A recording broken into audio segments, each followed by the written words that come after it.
I thank His Excellency President Poroshenko for his statement. Now I give the floor to His Excellency Mr. Michael Pence, Vice President of the United States of America.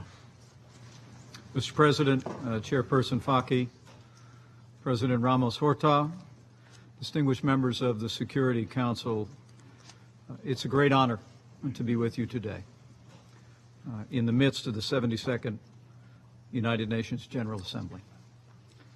As we gather at this historic assembly, I know all of our hearts are with the people of Puerto Rico as they face Hurricane Maria and its aftermath, and with the people of Mexico City, even now as first responders and families seek to save the lost and find those that are injured in the midst of the earthquake that's now claimed more than 200 lives. Our hearts and our prayers are with the people of Puerto Rico and the people of Mexico as we gather. We're here today to discuss what I believe is the most important mission of the United Nations: keeping the peace. Let me begin by thanking Ethiopia for introducing today's resolution on peacekeeping reform. It was my honor as Vice President of the United States to cast a vote in favor of this resolution. As President Trump said yesterday in his historic address to this General Assembly, just as each of you, in his words, should always put your country first, we will always put America first. But as his words, and I hope our presence here attests, America first does not mean America alone. As the President said, we will forever be a great friend to the world. And it's because of that commitment that he sent me here today to this Security Council to reiterate our call for fundamental reforms of UN peacekeeping and our determination to see this institution do even more to keep the peace across the wider world. President Trump and I firmly believe that the UN must act to make its peacekeeping operations more efficient, more effective, more accountable, and more credible. Ambassador Haley has previously laid out the United States principles for peacekeeping reform, and we're all familiar with them. Peacekeeping missions must support a political solution, have the consent of the host country. Its mandates must be realistic and achievable. Every mission must have an exit strategy, and the United Nations peacekeeping missions must adjust to progress and failure. In short, when a mission succeeds, we should not prolong it. When a mission underperforms, we should restructure it. And when a mission consistently fails to fulfill the mandates of this Council, we should end it. We urge the United Nations to analyze all peacekeeping operations in light of these principles so that these missions most effectively advance peace across the wider world. After all, keeping the peace is at the heart of the United Nations mission. The very first words of the UN's charter are to maintain international peace. And just yesterday, President Trump challenged this great body to rededicate itself to this noble goal. And I do so today on behalf of our nation before this Security Council. History records that the United Nations was forged in the fading embers of the Second World War, the most destructive conflict in the history of the world.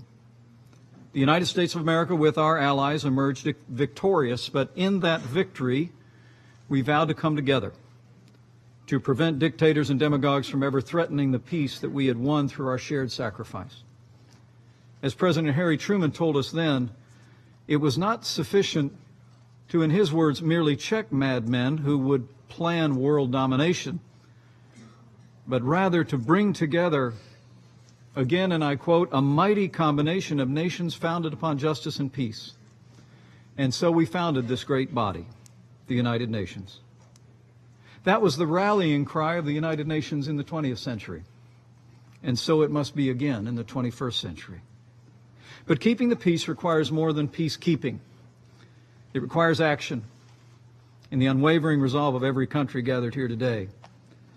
For as President Trump observed yesterday, we are once again confronted, in his words, by those who threaten us with chaos, with turmoil and terror, who seek to undermine the sovereignty, prosperity, and security, all of which the President called the pillars of peace.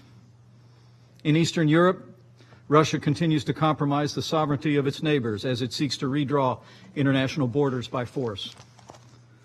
Radical Islamic terrorism continues to beset nations with barbarous attacks in Barcelona, Paris, London. In the Middle East, the world's leading state sponsor of terrorism continues to flout the spirit of the Iran deal, destabilizing the region and brazenly threatening the security of sovereign nations. And as the world has seen in just the past few days, a depraved regime in North Korea is relentlessly pursuing nuclear weapons and ballistic missiles, and now, as the President said, threatens the entire world with unthinkable loss of human life. Now, the United States is grateful to see this Security Council unanimously adopt 2 resolutions imposing tough new sanctions on the North Korean regime. But to be clear, the United States of America will continue to bring the full range of American power to bear on the regime in Pyongyang. We will continue to marshal economic and diplomatic pressure, ours and from countries across the world, to demand that North Korea abandon its nuclear and ballistic missile programs. As the President said yesterday, the United States has great strength and patience, but all options are on the table. And if we are forced to defend ourselves and our allies, we will do so with military power that is effective and overwhelming.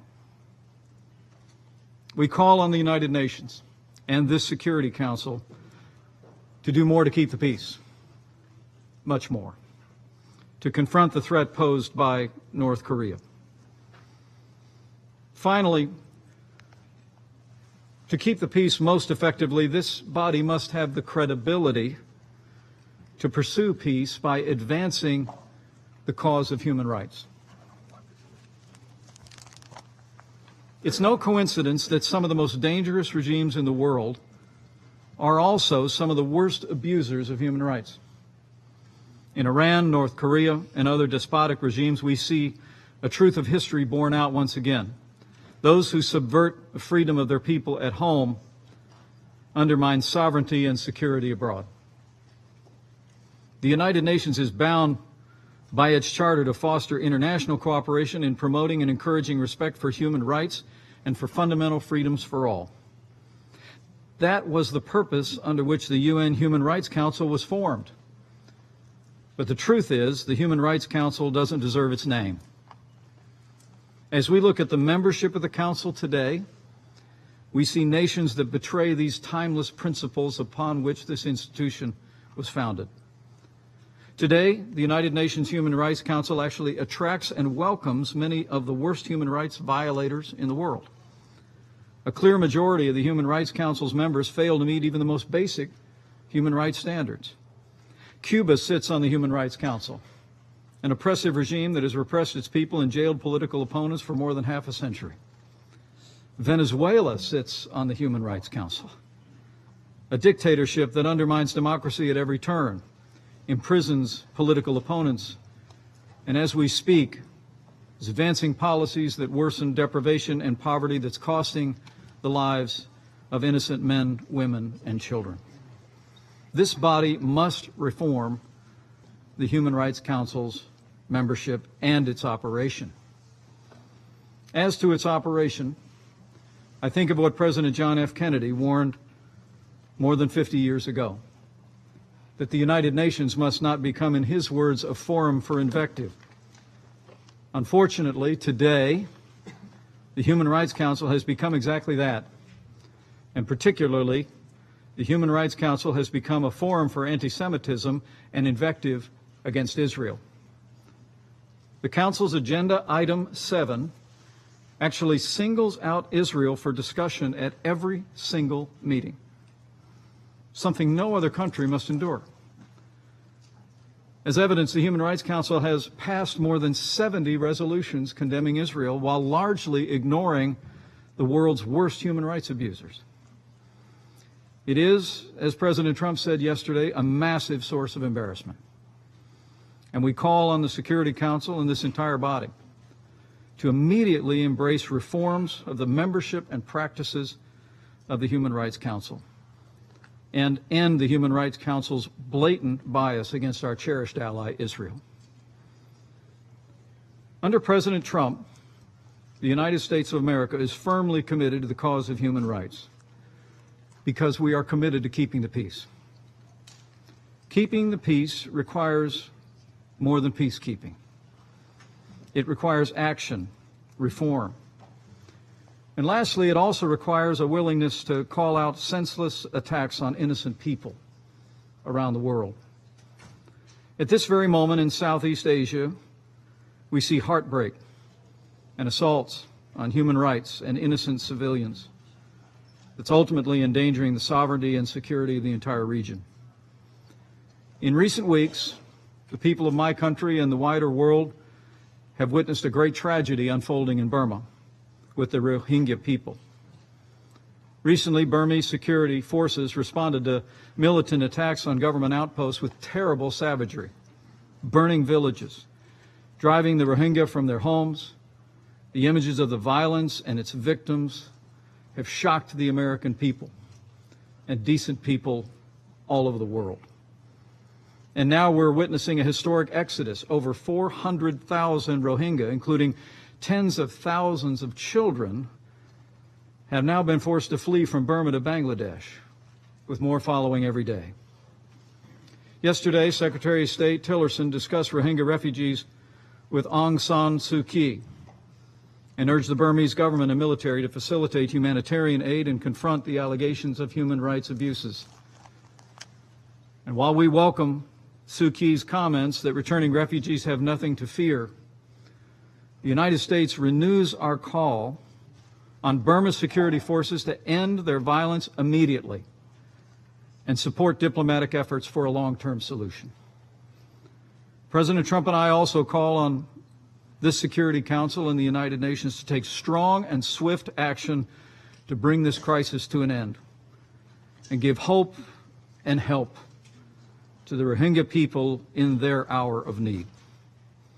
Unless this violence is stopped, which justice demands, it will only get worse.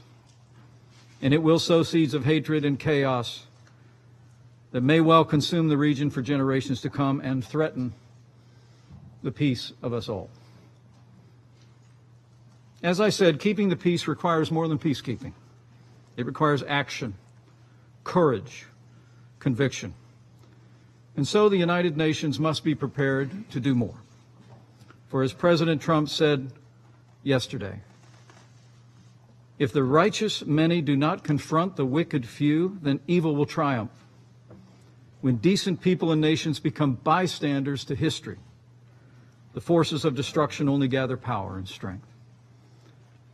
So let us rededicate ourselves to the mission upon which this body was founded. The first words of the UN Charter, to maintain international peace, must again be our lodestar, our ideal, and our aspiration. Through reform of our efforts and reform of this institution, through renewed courage to speak and act whenever and wherever the unalienable rights of innocent people or the peace of the world is at risk, we will create, as our President said, a more safe and peaceful future for all mankind. As the world witnessed yesterday, our President is a man of deep conviction and faith. Faith in God and faith in the boundless capacity of peoples and nations founded on peace and justice to improve the world. Well, my prayer today is that this institution might mirror that conviction in renewed ways, with the faith that as we make every effort to pursue peace, that the God of peace will guide us and bless us today, tomorrow, and always, for this generation and our posterity. Thank you, Mr. President, for the honor of addressing today, and may God bless you all.